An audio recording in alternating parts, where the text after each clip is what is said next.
All right, welcome back to part 2 of our 2020 Jazz Educators of Iowa Honor Jazz Combo Saxophone Masterclass. So in part 1, we talked about utilizing our alphabet, the circle of fifths sheet, key signatures to learn our major scales, and then we talked about applying scale degrees to the notes of our major scales and how to use scale degrees to figure out our major 7th chord tones.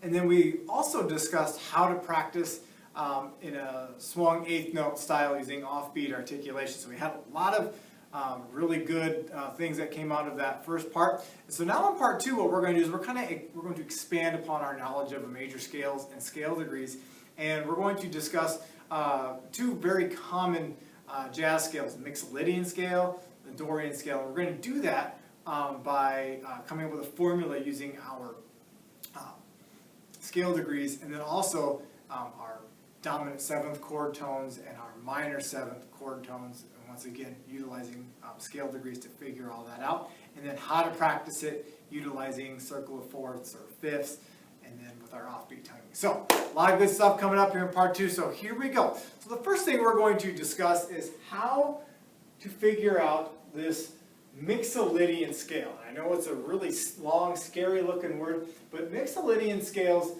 are very similar to our major scales. In fact, you may have played them by accident before if you've missed the 7th scale degree in your major scale. So if we take a look now, for example, here, our major scale that I've got written out here. We know it's 1, 2, 3, 4, 5, 6, 7, and in the key of G we have an F sharp in the key signature. And then we're back to G as an 8 or 1 at the top. So for Mixolydian, 1 through 6 is not going to change. It's the exact same note, but when we get to the 7th, I have here written a flat 7th. And what that means is that's kind of a jazz way of saying we're going to lower the 7th scale degree a half step. So that F sharp from our major now becomes F natural. And then the next note after that, we're back to the root. To then talk about our dominant 7th chord. We know that from to obtain a major 7th chord, we just pull out scale degrees 1, 3, 5, and 7 from our major scale.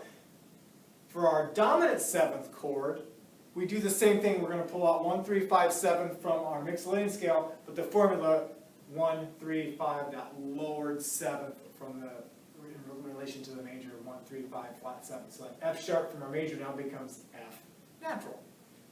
I did write in blue what you would see on a lead sheet, or maybe in your part, you've got solo changes written in your part with jazz band, what those chord changes would look like on your sheet. So that's how you would interpret it both from a scale perspective and from a chord perspective. So these would be the notes that would go with our G major 7th chord, and then there are the chord tones. Same thing here. If we have a G dominant 7th chord, you may use the Mixolydian scale with that chord, and then here are the chord tones that you're going to hear those in the piano part or guitar part, or maybe you've got vibes that are coming along with you. Okay? And so then the third scale that we're going to deal with is our Dorian scale. And so if you take a look at the formula here, we have 1, 2, flat 3, 5, or 4, 5, 6, flat 7, and then we're back to the root 8 or 1. So in comparison to our major, we're going to lower the 3rd a half step, flat it, and then the 7th, kind of like what we did with the Mixolydian.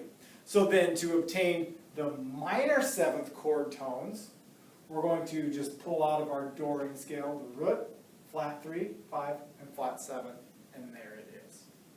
Okay? So now what I want to do is let's walk through this process in a different key. Let's take the key of D, for instance. Okay? So utilizing our circle of fourths in our alphabet, our D major scale has 2 sharps. So we look up the order of sharps. We have 2 sharps, F sharp and C sharp. So utilizing the alphabet and the key signature, the notes for our D major scale, D is 1, E is 2, F sharp would be 3, 4 would be G, 5 is A, 6 is B, 7 is C sharp, and then we're back to D. Okay? So our major 7th chord tones then would be D, which is the root. The 3rd would be F sharp. 5th would be A, and then our 7th would be C sharp. So then our D major scale and D major 7th arpeggio would sound like this. Okay.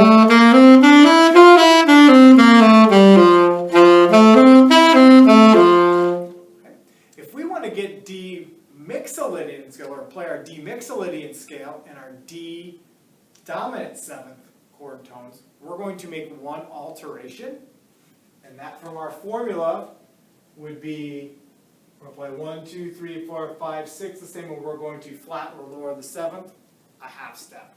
So the 7th, if you think about that in the key of D, that 7th, that C sharp now is going to become C natural. So it'll sound like this. And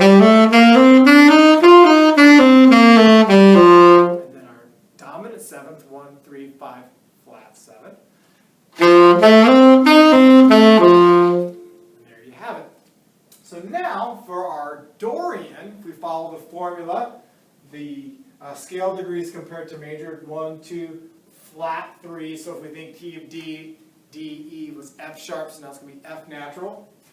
4th and 5th won't change, 6th won't change, lowered 7, so like that C natural, kind of like we had in the mixolydian. And then we're back to 1. And then when we play the D minor 7th chord, we have scale degrees 1, which is D, flat 3, so it's going to be F natural, 5, A, and then C is 7. So here we go.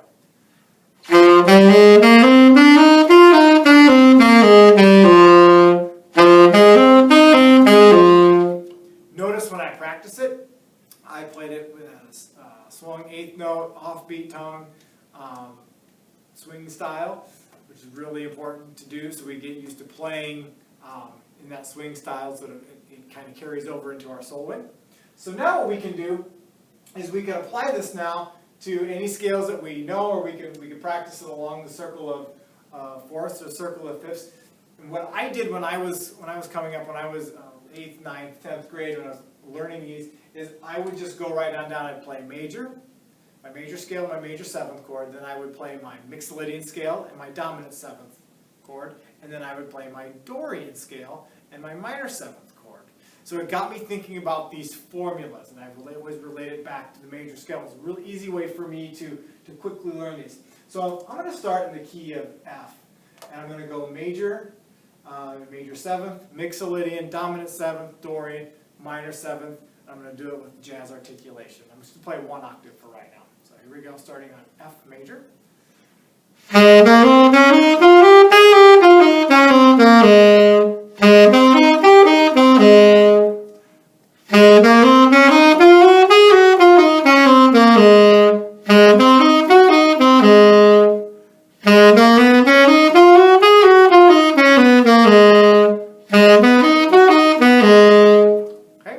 Move along to C.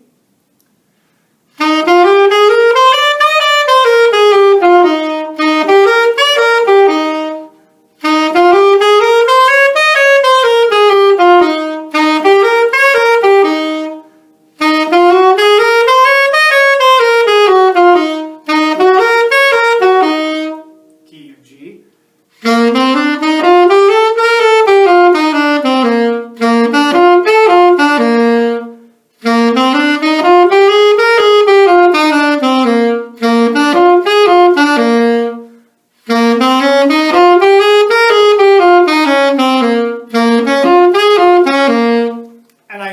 So on and so forth. So I went from major, major 7th, mixolydian, dominant 7th, Dorian, and minor 7th chords. And so it was, once again, that was a really efficient way for me to practice all of those scales and to really kind of start to ingrain not only the technique, but the alterations to the major in my brain. So that way, when I would see them appear on a lead sheet when I'm taking a solo, it just kind of starts to happen over time. And the other part of that was always practicing them in that jazz style. So, what your assignment is now, before we view part 3, is I want you to, if you're an alto or a bari player, I want you to apply this to your C, G, D, and A major scales. Be able to play, go through that process. If you are a tenor saxophone player, see if you can do it to your F, C, G, and D major scales. Our next step in part 3 then is we're going to take all of this knowledge and apply it to a set of concert B-flat blues changes. And we'll utilize a couple different play-along techniques so that way you can practice interactively and give you a blueprint. So if you're playing B-flat blues, or you can apply it to F blues, or whatever maybe blues chart you're playing in jazz band, or maybe in a combo back at your school, how you can start to just practice simple practice techniques to learn your scales, arpeggios, and to work on that swing style. So tune in for part 3 once you can do all of those scales we just talked about in a swinging style, and then we're going to start applying it to a lead sheet. So get to practicing.